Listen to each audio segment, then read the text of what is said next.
right before your eyes. South Florida is shifting, the tides start to turn. If you don't know the math, you're gonna get burned. Yeah, this is the Miami Condo Exchange. Welcome to the Miami Condo Exchange, where we break down the price, the scope and the range. With Peter Zalewski, keeping it real, digging deep in the dirt of every single deal. From the buy-side pressure to the sell-side heat, the only podcast you need on the Miami street. Hey.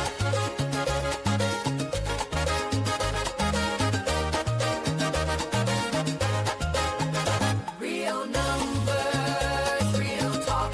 The hyperbole stops here. This is the Miami Condo Exchange, y'all.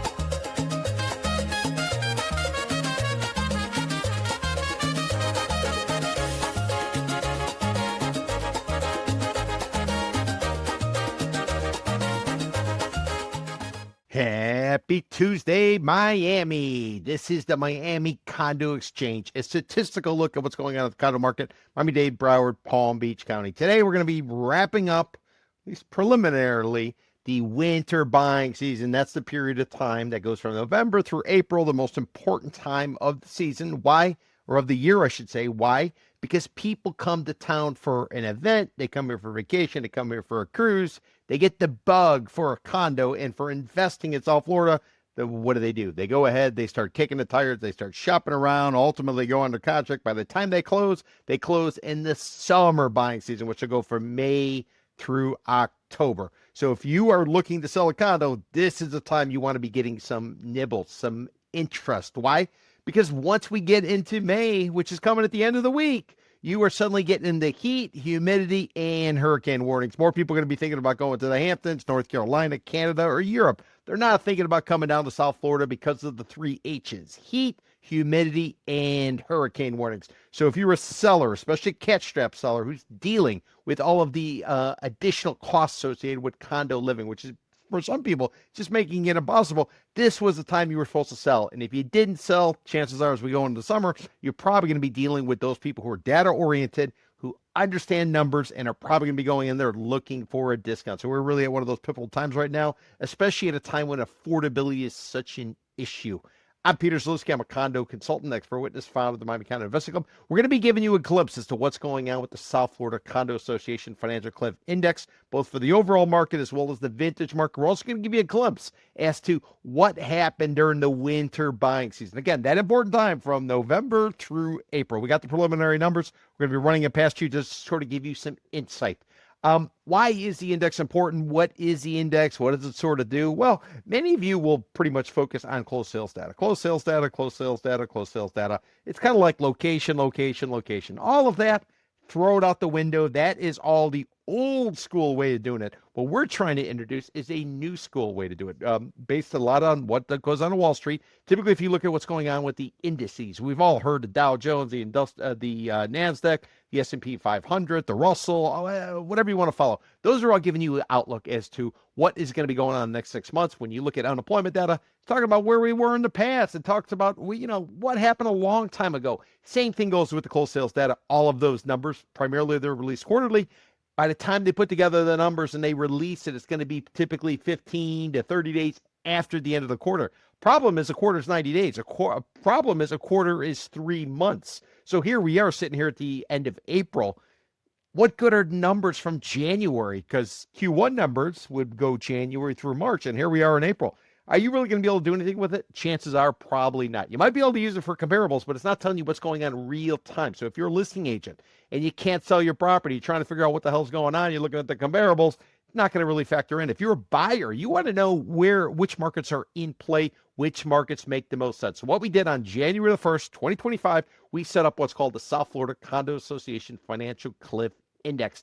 Index is based on tracking all of the changes that it came as a result of the Surfside condo collapse back in June of 2021, believe it or not, we're coming up on 5 years anniversary of that time, of that moment, of that tragedy where nearly 100 people died and ultimately a $1 billion settlement was paid out to the families of the victims. So in January 1st, 2025, as many of the inspections were required, a lot of mandatory inspections right now have to be done by licensed architects, licensed engineers. And the way it works is these experts come in, they evaluate a building every 10 years, called the Structural Integrity Reserve Study, or SIRS. And at the 30-year mark of a building, the age of a building, when it hits 30, it's got to go undergo something called a milestone inspection. Way to look at it is every 10 years, you're getting a special assessment. I don't care what anybody tells you. That's what you need to sort of factor in. So what's happening is these experts are doing an inspection. Once they do the inspection, again, it could be one of the two, Structural Integrity Reserve Study every 10 years, or at year 30, a milestone inspection. The experts then report back. They give you an idea of the shelf life. What is the condition? What is the state of all of these critical components? From there, it's turned over to the numbers people. People are going to figure out what's it going to cost to actually fix this thing. So they take the inspection, they take the numbers, estimates, they put it together, they then hand it to the condo association. Condo association, as of 2026, they have to start to fund this particular inspection. They can fund it by hitting all the unit owners with a special assessment. Typically, they give them about a year to pay, or they can go out and take out a loan from private money, primarily to pay for the construction. Interest rates, I've been told, 9, 10, 11%, expensive money in order to do that. And what does that mean? That means the cost of condo living has gone up tremendously. What are the ballpark inspections coming at? Well, we're ballparking it. We're guesstimating. We're estimating. We're speculating that if that building coming in at 30 years, if it's up to 4 stories, $25,000 special assessment per unit. If that building is between 5 and 14 stories, call it 65 grand. And if it's 15 stories or higher, $100,000 on the board. That's what you should assume you're going to be paying going in. So as a result of that, the logic coming in was, well, listen, buyers aren't going to want to necessarily go into the old stuff, the vintage condos, which is what we call them. We came up with the name vintage condos for any condo that's at least 30 years old. So the vintage condos, the thought process was, at least from the south side, nobody's going to want a vintage condo. They're all going to want the newer condos, the ones that are in much better condition. What we're finding, however, though, is buyers are going in on the vintage condos at a quicker pace than they are on the overall condos. Why?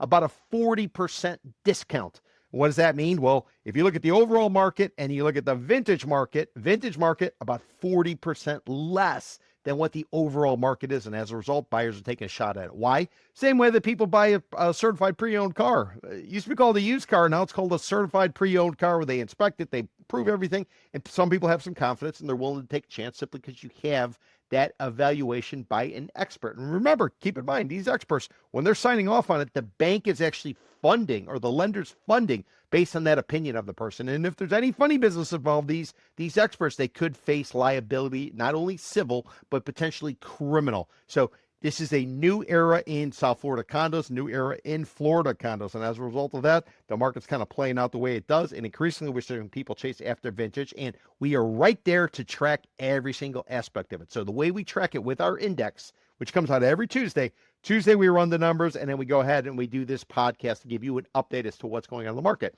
The reason we do it on Tuesday is all the work that would have been done over the weekend, it typically gets updated on Monday. And by Tuesday, you got the latest and greatest statistics as to what's happened in the previous week. Do this week over week over week over week over week, so you can get a glimpse. So we look at South Florida. That's going to be all the condos. We then look at Miami-Dade County. We look at Broward County. We look at Palm Beach County. So you are getting a glimpse every single week of those 4 areas: South Florida, Miami-Dade, Broward, Palm Beach County. In addition to that, we got 19 additional markets in which we track. We track Coconut Grove, we track Coral Gables, track Greater Downtown Miami, Key Biscayne, Fisher Island, North Bay Village, Hollywood, Hallandale, Fort Lauderdale, Pompano, Delray Beach in Boca Raton, and West Palm Beach in Palm Beach Island. Why are we tracking it? Because it's giving us real-time information as to which markets are hot and which markets are not. I'm going to show you some charts. And when I show you these charts, you're going to be able to get a glimpse as to what's kind of going on week over week over week. And you know what happens? When the industry releases their closed sales data, we pretty much told you what was coming. No more surprises, none of that type of stuff. Now you can sort of anticipate. Is 100% perfect? No. But it's giving you a glimpse as to what's going on. The way we come up with the index, it's based on active listings and pending sales. Ideally, if you want a strong market, your pending sales are outpacing your active listings. If you got a weaker market, active listings are going up, pending sales are staying firm, or they're falling. And that's the way it works. So if you were on the sell side, you want a stronger market. If you were on the buy side, you want a weaker market. What does that mean? Well, it's a supply demand type of game. Pending sales will be contracts. They could fall out for whatever reason. They could go forward and they could close, but they're giving you a glimpse. How much interest is there on behalf of the buyers? What is the vibe out there? What's the idea? And that's where the index sort of comes in. So what we're going to get into is we're going to get into the numbers released as of April the 28th, coming right up at that end of the winter buying season, which again goes from November through April. And we're going to be getting into the summer buying season. So we're going to give you an idea of what happened week over week. And then we're going to give you a little peek as to what happened from back in November to where we are today, what kind of changes going on. And what I can tell you, if you were playing the condo market today, this is the busiest you've been since January of 2025. The market is humming right now. A lot of activity, a lot of things going on. Price-wise, not so good. Why? Because the only way to get a buyer into a condo is to cut the price. This is what many sellers are being faced with. These cash-strapped sellers who got a rising cost related to maintenance fees, which have gone up because of Surfside and because of affordability. You also got hefty special assessments. Remember I mentioned 25, 65, 100 grand. In addition to that, insurance premiums, while they might have pulled back recently, they're still much higher than they were before Surfside condo collapsed. And as a result of that, the cost of condo living is excessive. Many people can save money going and renting a place rather than owning a place. Bankrate came out with a story, it's probably a good 9 months ago or now. They were called $21,000 a year cheaper to rent than to own in South Florida. And that's sort of what's playing out on the street. And as that plays out on the street, you as a buyer, you can use this information to go ahead and take advantage of it. And if you were a seller, this is the way you, a listing agent especially, this is the way you figure out, should I be holding firm on my pricing? Should I cut it? Or more importantly, should I even take the listing? But, think about it. If you take on a listing, you're up $2,500 on average to go ahead and spend all the money on marketing, pictures, blah, blah, blah. You're going to waste your time for 6 months. At the end of the day, if the property's too expensive, it's not going to trade. And if it doesn't trade, what will happen? Your listing will expire. You would have wasted all that time. You wasted that money. And you know what's going to happen? The listing agent downstream is going to be able to convince that seller, they didn't know what they were doing. It was too expensive. Take down the price and ultimately get it out the door, because we are moving into a market where it is all buyers, is buyer dominant. And because it's buyer dominant, you know what makes a buyer excited? A cut in price.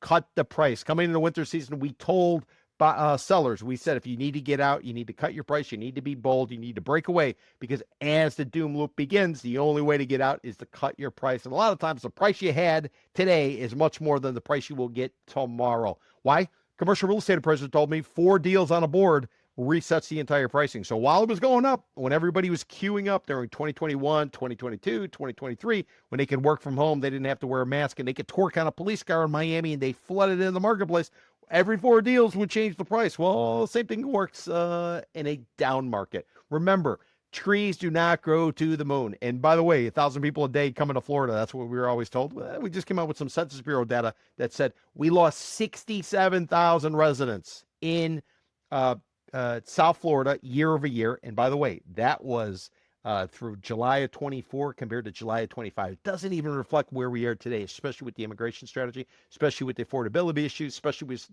some of the other things that are playing out in South Florida. So we're at one of those pivotal times. If you were a buyer, I would tell you, go in, low ball, low ball, low ball. If you're a seller, you got 2 options. One is you cut your price, or 2, you buckle up, and you're probably not selling until Thanksgiving. You say, Thanksgiving? Why the hell would I be selling on Thanksgiving? Well, hear me out on this before we get into the charts. What we were up against is, as we get into May, we got the 3 H's, the heat, the humidity, the hurricane warnings. You'll have your period in May, and then guess what happens? World Cup. World Cup starts in June, goes through July. A lot of soccer fans, a lot of football fans are hardcore. Developers and listing agents are banking on the fact that people are going to be coming to town because Miami's going to be hosting some matches. What they're probably not banking on is the fact that the prices are way still too high, and some soccer fans or football fans, whatever you call them, they are diehards. They're going to be partying. They're going to be boozing. They're going to be singing. They're going to be going to the matches. I don't know how many of them are going to go out and look at condos, especially if you take a look at how much hotel prices are going to be, how much they're costing, what the cost is of all of that. So we got to see. Summer could be, June, July could be jammed up with the World Cup. Then you get in August, traditional vacation time. School goes back the end of August. As a result of that, many families, they take their kids on vacation. August, dead. Then you come back after Labor Day. It's supposed to get ready going into the winter buying season, beginning in November. And you know what's happening this year? We got midterm elections. It's a contentious moment in the United States. We just had another assassination attempt up in Washington last weekend. Very challenging type of time. And because it's a very challenging type of time, some people, they don't want to invest with a big election coming on. They don't want to invest in a presidential election year typically till after they know what the results are. And who knows, maybe they're buying this time. So if you take the bear case scenario and you run that through with FIFA World Cup, June, July, you throw in August when everybody hightails it out of here. You get into September, you got marketing literature, campaigning, the tensions level starting to get very high.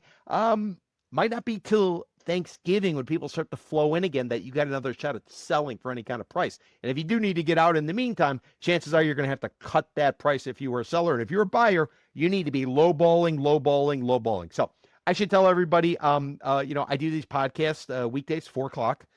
We do them weekdays. You can watch them watch them live. But then what happens after the podcast is over, we're going to go ahead and we're going to do some basic editing. We'll clean up the sound and we'll put in a template just in terms of look. But when we make it available on demand, that is going to be behind a paywall. So therefore, you are going to have to be a member of the Miami Condo Investing Club. We're building a club for people who are condo minded. We're sharing information we collect, we're sharing, basically make it available to club members. I do a monthly meeting on the second Wednesday of every month. I do it from 12 to about 1 o'clock, 1:15, tell you where we were, where we are, where we're going. And basically we're putting out more information that's not chamber of commerce type. It's not sell side industry type. It's not the fact that trees are growing to the moon. No, we're giving you the real data, market moving information where you can go ahead and you can take advantage of the marketplace. Same type of stuff I share with Wall Street. Same type of stuff I share with institutional types of clients. Putting it out there, why? So I can maintain an understanding of what's going on in the market. I'm able to spot stuff. And ultimately, if the distressed market comes around in a big way, I might be dipping my toe into that. But at this point, focus strictly on numbers, and come up with all kinds of indicators, all kinds of ways to gauge the market, make some sense of it, and carve out or silence all of that sell side, hyperbole you keep hearing over and over and over. Nothing annoys me more than hearing some people go on and on and on, and they haven't run the numbers. They haven't looked at the numbers. What do I mean? How do I mean it? Well, listen, we started taking a look at some condo projects in Greater Downtown Miami. We just took a look at 2 towers last 2 weeks. We're going to be doing another one this week, by the way. And what we found is there's a project called Flow House done by a guy called Adam Newman. He was built up a company called WeWork. He then turned around and said, you know what, I'm going to be a condo developer after WeWork didn't turn out the way he wanted it. Came down here and bought a pair of towers, and he also rental towers, and he also bought a piece of dirt. So he converted these towers, and the first tower, which is in the Central Business District area, he brought it online. You know what we're finding? You know who the buyers are? They're bulk buyers. They're coming in, buying in packages of 10 and 25 units at a shot. Individuals aren't showing up. They're not buying. We followed suit this week. On Sunday, I come up with Miami Condo Market Intelligence Report. If you guys haven't signed up, I encourage you to do so. Been putting out since 2007. And what we came out with this week is that big project, the first of 2 towers. It's called the 11, the West Tower, the one that's right across from the Cabaret, don't call it a strip joint. So the 11, the West Tower, first tower came up, and you know what we're finding? 68% of the buyers are not individuals. They are corporations. What does that suggest? When corporations go in, they go in and they can get out. Typically, depending on when you buy and how many you buy, you're able to get even a cheaper price. So watch for a complete sort of leveling out of the market, simply because you got corporate buyers who can take a haircut and they can leave if they can't get the rent to necessarily justify the pricing that they're paid. The individuals, though, who might be living in those places, they find themselves in a little bit of a jam. We always see this during the cycle. When investors are all there, it makes it a little bit more challenging, which is why the lenders increasingly, they don't want to finance, or they didn't want to finance buildings that had a big concentration or a high concentration of investors because of the rental aspect. So that's the big picture type of stuff. Let's get into it. I'm going to show you some line charts, and then after that, we're going to get into some of the numbers, and I'll give you just a little glimpse of how this winter buying season goes. And we're going to go ahead, we're going to drill down into it. We'll have more information coming out about that, including looking at all other 19 markets besides Miami-Dade, Broward, Palm Beach County, and South Florida. We're going to come out with what happened in the winter buying season so you can take a glimpse and you can get an understanding of which markets are hot, which markets are not, based on our index, which again began back on January the 1st, 2025, pegged to what we call the Florida Condo Association Financial Cliff. And Our index, it's called the Condo Cliff Index. So, it kind of wraps in. By the way, if anybody's wondering what is a cliff and how are we sort of evaluating it, well, think of it this way. You're living in a condo and, it's all for one for all. You got 300 units. Some people stop paying their maintenance fees. Maybe some people have to unload their property. Either it gets taken by a lender and or gets foreclosed by maybe the condo association for non-payment of fees. So what starts to happen is as you start to see these things play out, in a down market, what you got to be fearful of is a doom loop. Doom loop, think about an airplane. Airplane kind of circles and then lose control. It just kind of goes into that spiral. Think about Tetris. This is the part you need to be aware of on the sales side. Now, before the sales occur, what typically happens is people stop paying their maintenance fees. They stop paying whatever they have to pay. Maybe they're not paying their special assessments. Therefore, fewer people have to cover more. I remember during the Great Recession, we would go into buildings which are basically just unraveling, and you would find that they'd cut off the security, they'd turn off the swimming pool, they got rid of the valet, cut back all kinds of services. They didn't have enough cash coming in to keep the lights on, to the point where you'd walk down the hallways and every other light bulb was unscrewed because they were trying to save on electricity. They were doing anything they could save on electricity. That is a cliff. A cliff is when you're standing there and everything around you is basically just pulling you closer and closer to the edge. And that's what we're tracking because of the cost of condo living that's gone up tremendously as a result of a variety of different factors. But the biggest driving force has been the Surfside condo collapse back in June of 2021. It's this generation's Hurricane Andrew. If you guys don't know what Hurricane Andrew was, back in August of 1992, a hurricane came rolling through just south of Miami, hit this place called Homestead, which is located basically between Miami and the Florida Keys, and changed a lot of things. Building codes were changed after that. Everything sort of changed.